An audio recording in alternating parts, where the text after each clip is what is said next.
Ah, looks like we've made it to... Wait, never mind. I don't think this is it, right? No, this is not it. I really don't think this is it.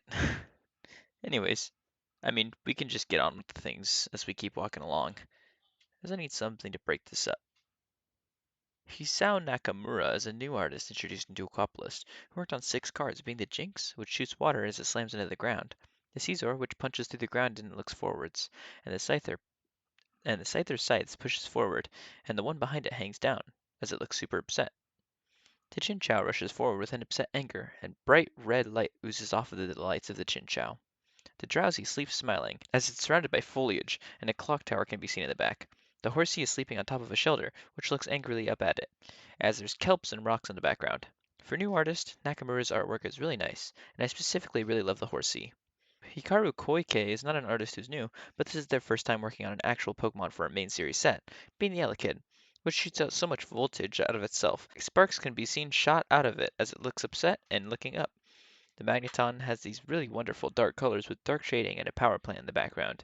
The Porygon 2 stands next to a cage and the background is really, really dark as well. These cards have a really nice dark shading style that I'm sure we'll see more of in the future, and these 3D cards all look really nice. Another returning artist is Kyoku Umamoto, who illustrated 6 cards for Aquapolis, being the Arcanine, which fur almost looks cloudy as it walks along a pathway in a beautiful city. The Espeon looks to be in the same city as it walks up some different stairs instead of walking down the pathway.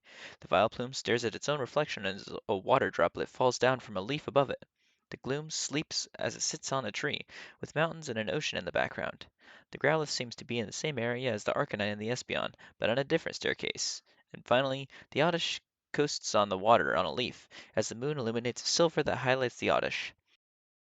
Our next artist is Sumiyoshi Kizuki, who worked on 5 cards for Aquapolis, being the Blossom, which looks across a green pond, with a deep night sky in the background.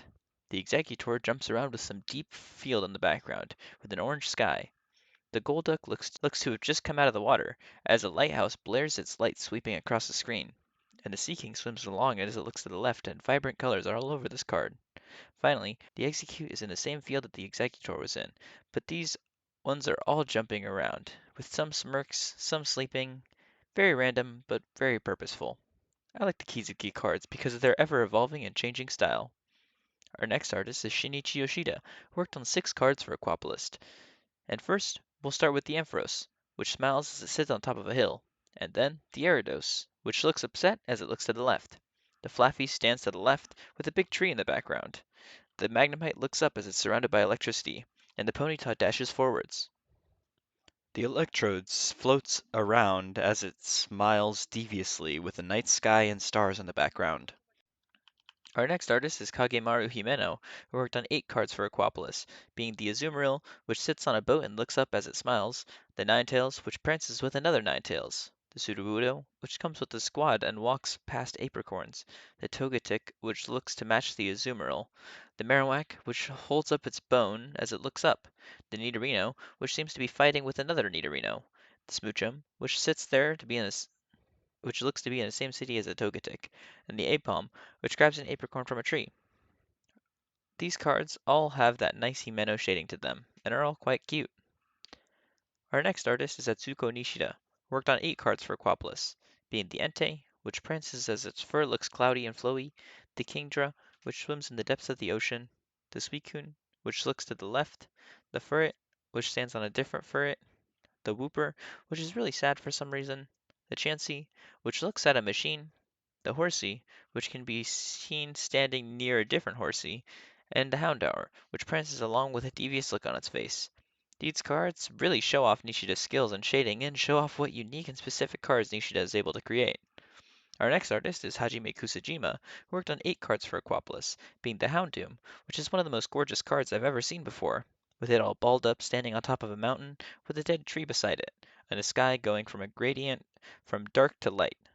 The Muck, which extends its arm, the Steelix, which almost looks like it's underwater, the Tentacruel swims along as it looks down at the camera, the Zapdos flies forward as lightning balls follow behind it, with a nice neon sheen on the Pokemon itself.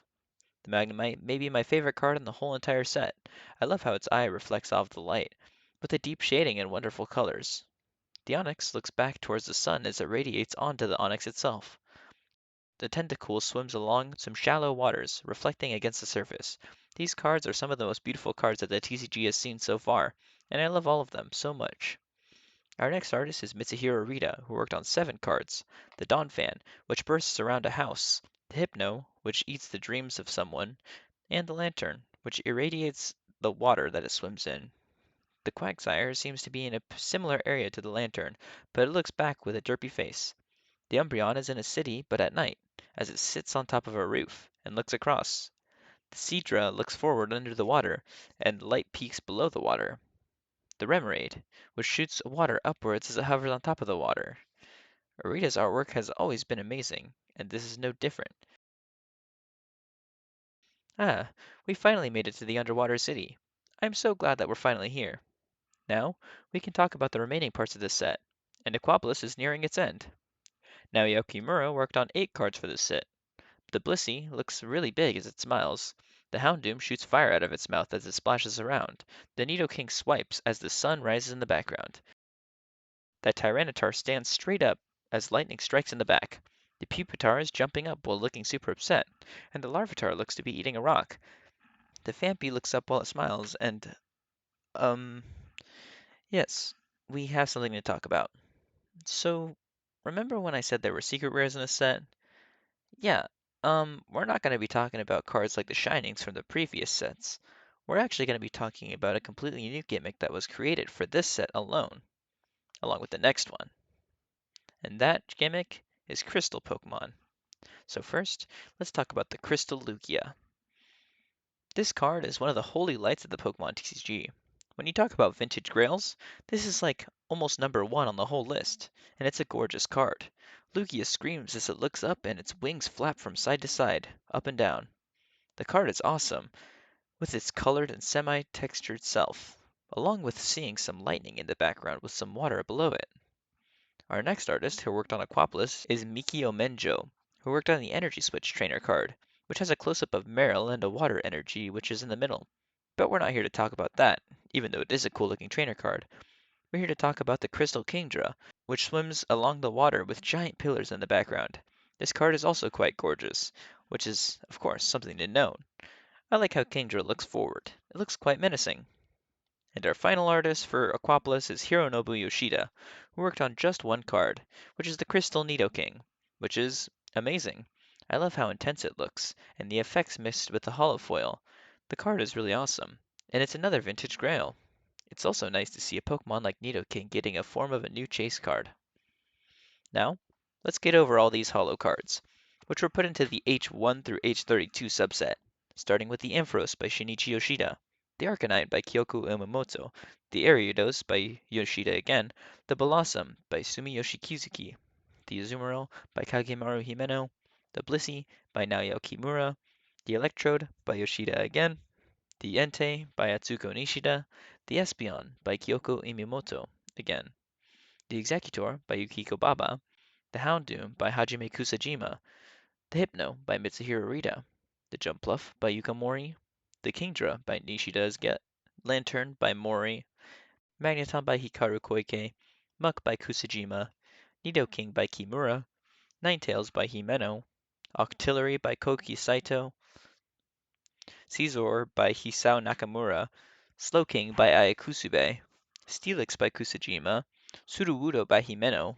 Suicune by Nishida, Tentacruel by Kusajima, Togetic by Himeno, Tyranitar by Kimura, Umbreon by Arita, Victory Bell by Miki Tanaka, Vileplume by Uemoto, and finally, the Zapdos by Kusajima.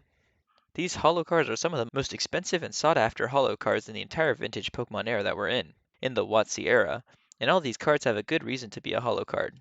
And with that, that was Aquapolis. And I know that I made these two as a 1 and 2 part video, but I think I just needed to do it because I was getting a little bit burnt out, and I needed to kind of break it up a little bit. Anyways, that set was a huge set filled with tons of gorgeous artworks. You could look at any one card from this set for hours and still not be bored, I'm sure. 3 crystals and like 32 holos is a lot of shine for you to collect.